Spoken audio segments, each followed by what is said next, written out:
brothers, and so it begins. Another season of Lent. Here we are, we start our Lenten journey with this beautiful commemoration of Ash Wednesday. We know how Lent works, but how do we make this Lent different? This past year has been anything but status quo. Last year we didn't finish Lent together as a people, we did it virtually. This year we come together again to begin this season of Lent, and we're given the same toolbox.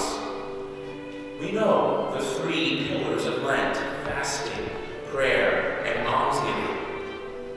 But as this year has been different for us, the question presented to all of us gathered here this afternoon as we commence this journey with ashes on our foreheads today is, how do we make those pillars different?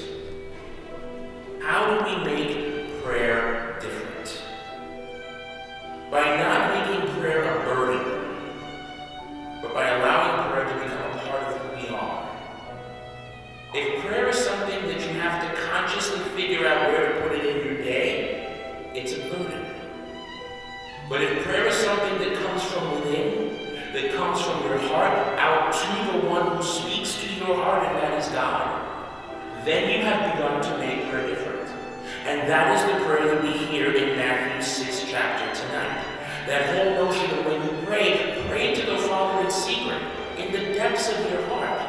And he who knows the depth of your heart will answer you. When we are called to fast, today being the day of fasting and abstinence, Good Friday, the second day of fasting and abstinence, but when we fast, when we say that we're going to give this up, or we're going to give that up, or we're going to do this, or we're going to do that, how do we make fasting different? If we're going to fast from something, make it permanent. Because if you can sincerely say that I'm going to fast from something once, why not twice? Why not 3 times? Why not permanently? If it's something that is burdening your life that much, then it doesn't need to be in it. That's 2. And finally, almsgiving. How do we make almsgiving, giving of ourselves, different? Here's a question for thought with regards to that. When we give, do we give from our heart, or do we give from our mind? Because when we give from our heart, it means giving without consequence. So as we begin this Lenten journey, my dear sisters and brothers, let's make it a Lenten hope. Often, it's a challenge to try to do the things we have to do, to know that we need to do. And during this pandemic, we have been given the gift of time, at least something positive from this pandemic. Perhaps this year it's hard to find things to give up because so much has been taken away from us. But we do need to recognize our responsibility to discipline ourselves so that each and every day of our lives reflects our desire to grow closer to our God.